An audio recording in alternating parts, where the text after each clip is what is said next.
So what's going on, guys? Welcome back to the Country Investor. In this video, I'm going to give you 8 ways to reduce your property taxes, so stay tuned. So quick disclaimer, guys, this is not financial advice. This is only for educational purposes only. With that being said, let's go ahead and get into it. All right, guys, so before we get into it, definitely give this video a like, definitely share and subscribe if you aren't already. And definitely like it if you appreciate this information. But yeah, so I listed 8. So this isn't the only 8 available to everybody. The reason I picked these 8 is because I felt like it would help the most people with the ones I have listed. These are the ones I probably know the most about as well. And these are maybe some that I have done personally myself. So that's the reason these 8 made the list. Again, there's other ways to reduce your property taxes that may benefit you the most, but you would have to go out and research those. I listed these because I felt like these would help out the most amount of people. So to just go ahead and get into it, the first one I have on the list is going to be protesting your property values.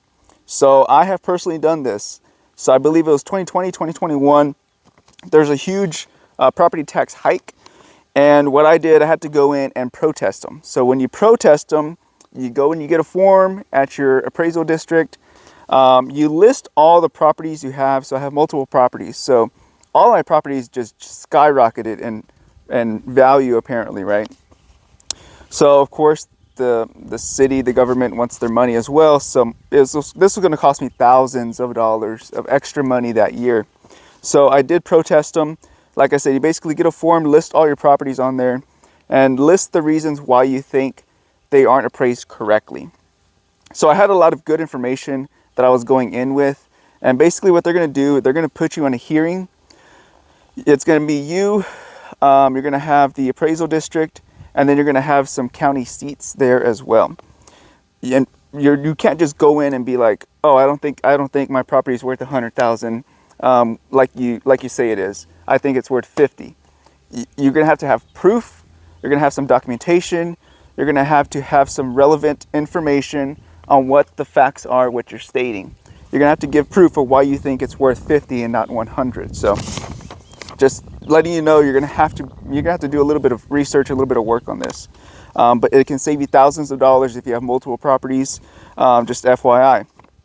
But yeah, so just to give you a quick little description of what it was, I got the sheet. I was able to list all my properties on that one sheet. Next, they're going to set up the hearing. The hearing, like I said, is going to be the appraisal district and then a couple people on the seats.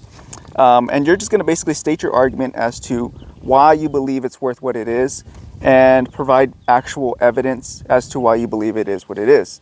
Some of the properties I had purchased within months of the appraisal coming out, so I had purchased them way below what they were marketing them at on the property values. So that kind of played in my favor as well. And there were some other things that I kind of noted to the appraisal district. So like I said, that's going to require a little bit of research, but it can save you thousands and thousands of dollars if you attempt this. I did win all of them. All of my property values were decreased. So that, again, saved a lot of money. So the cool thing with doing a protest is that they cannot increase your taxes for 2 years. So you're protected. You're protected for 2 years. If they do hike it up tremendously, after those 2 years, you can do another protest after that as well. And then if you win those, they will protect you for another 2 years. So good information to have. So moving on to the next one is going to be number 2, which is if you're 65 years or older, there's something called a senior freeze. A senior freeze basically means that they will hold your school taxes on your property if you are 65 years of age or older. Typically, you will have to go in and actually ask for these forms. They typically don't go out and look for you. Hey, Robert, you're now 65. Would you mind if we put a tax freeze on your property so you can't increase paying in taxes? That's not how it's going to work. The good thing with this is if the property taxes do come down, or if the school tax rate does come down, it will affect you in a positive way. The only thing is they can't increase it, but they can decrease it. So it plays in your favor. The next one, number 3, and that's going to be 65 years or older, and planning on buying land and getting a homestead exemption. So if you're 65 years or older and you have raw land and you plan on putting a home on there, you can get a homestead exemption on the property. Again, this is an exemption you have to go in and apply for as well. They aren't just gonna, usually hand you the sheets or usually tell you about it. You usually have to kind of go in there and ask about it yourself. But that is another exemption that you can get if you're 65 years or older. And it is quite a bit. You do save quite a bit of money. So FYI, it's probably worth it. 4 is going to be if you're disabled. If you're disabled, you'll typically be favored when it comes to getting these exemptions. And it's significantly more than if you were just 65 years or older and getting an exemption.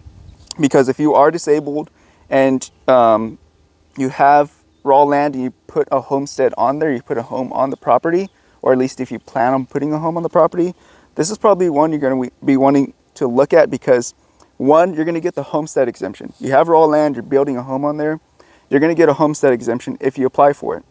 The next thing, if you are disabled and also have the homestead exemption, they still apply that on there. So now you're getting 2 exemptions on one property. So this is going to save you thousands of dollars. Again, depending on how large your property is and how luxurious your home is as well. Again, it comes down to your particular situation. I even put it right here in parentheses, substantial, because this saves a lot of money. If you are disabled, you're going to have to apply for it. Typically, they aren't going to look for you. So number 5 is going to be the 1D1 wildlife management. So this is one I particularly use. I love this one. So the 1D1 wildlife exemption, it gets kind of tricky. So I'm going to try to explain it the best way I can. So year 1, say I bought this property last year.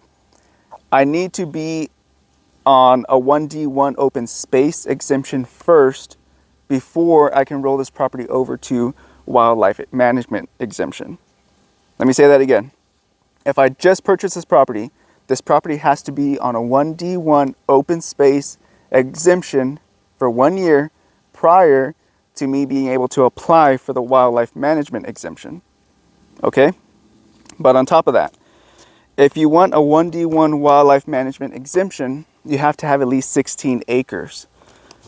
There's another exception to that rule though. So it has to be at least 16 acres, right? So if I just bought this land, it has to be at least 16 acres. If it's 15 acres, I wouldn't be able to qualify it for wildlife management. And this is what I use for this property. I use wildlife management. Unless, so there's stipulations on all this. It gets really confusing. Unless you have, so say this property is exactly 16 acres, right? I'm trying to explain it the best I can. Say this property is exactly 16 acres, right? I broke it up into 2 lots. I broke it up into a 6-acre lot and I broke it up into a 10-acre lot, okay? The 10-acre lot that I sold separately would be able to qualify for a wildlife management exemption because this property was already on wildlife management exemption for the previous year. The 6-acre lot that the other person bought would not be able to get that exemption because they're under 10 acres. Even though this property was enrolled in wildlife exemption, they wouldn't qualify because it's not 10 acres. So that's whenever it comes into play between the 10 and 16 acres. I hope I explained it well. But this one is a yearly thing. So I have to do this every year. It's usually about 10 sheets. I just completed it last night as well for this property particularly. They added a lot more things to this. But basically what you're doing is you're creating a wildlife plan. So if you are not outdoorsy and you do not like doing stuff for the wildlife, this is not going to be the one for you. It requires some work and working with the land. For me, I enjoy this stuff. It's not work for me. I was already doing this before I even knew about this stuff.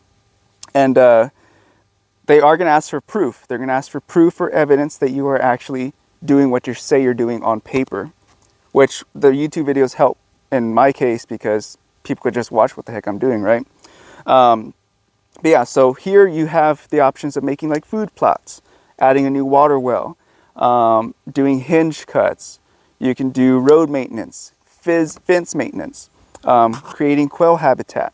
They're going to ask you for a whole game management plan on your property, and with proof. So you can do hog trapping, you can catch foxes, coyotes, kill coyotes.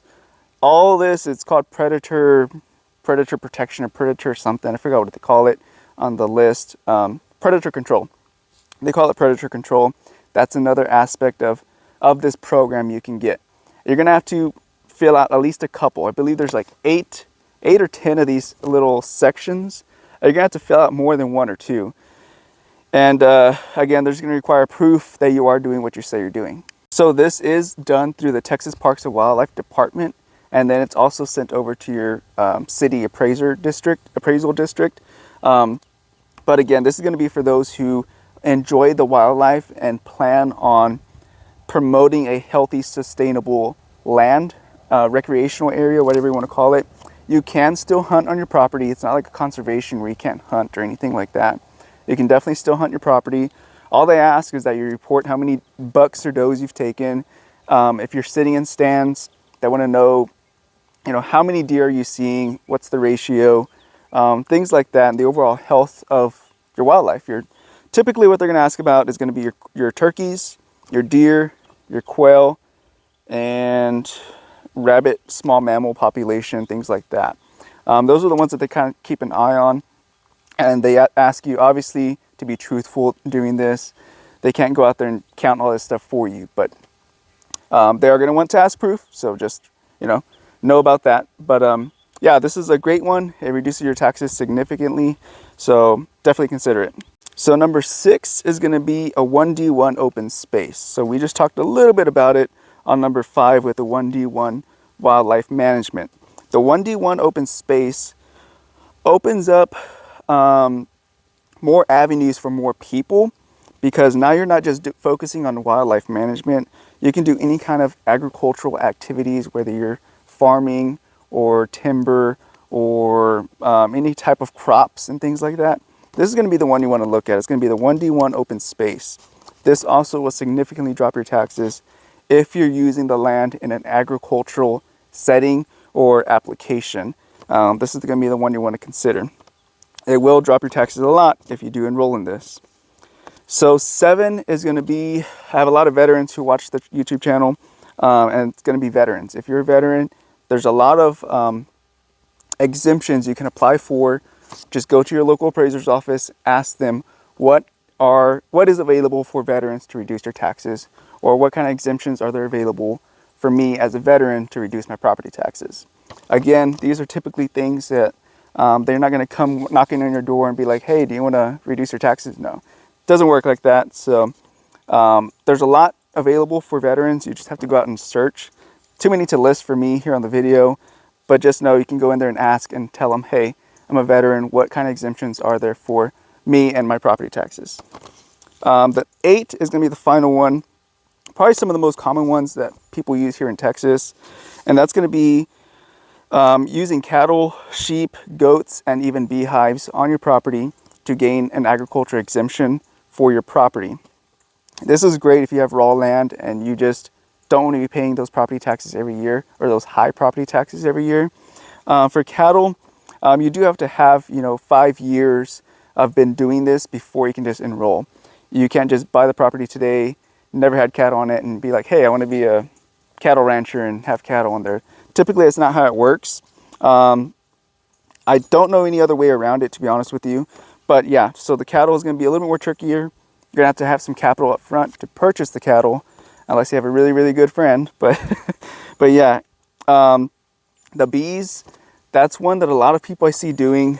Be careful with that, because you don't want to turn it into a whole business. But yes, so the bees are going to require a certain amount of hives per acre. And you can only do 5 to 20 acres. So if you have 100 acres, you cannot put the whole 100 acres on this beehive, honey bee production deal. You cannot do that. It has to be at least a minimum of 5 acres and a maximum of 20 acres. And they have particular amount of hives you can have per acre. This is going to be dependent on your county and of course where you are located in the United States. So sheep and goats also, they have different numbers by county and by states, so look into that as well. And the cattle's very popular here in Texas. But yeah, those are going to be the 8 ways that I felt that would help the most amount of people. Again, these aren't the only 8 ways you can get this done. There's other sources, other ways to reduce your property taxes. I just felt that this would help the most amount of people. So yeah, we're going to go ahead and leave it right there, guys. I hope you found this informational. Again, I thank you for watching. I appreciate it. And let me know if you have any questions. Like always, guys, be careful, be good, take care, and God bless. I will see you guys in the next one. Bye-bye.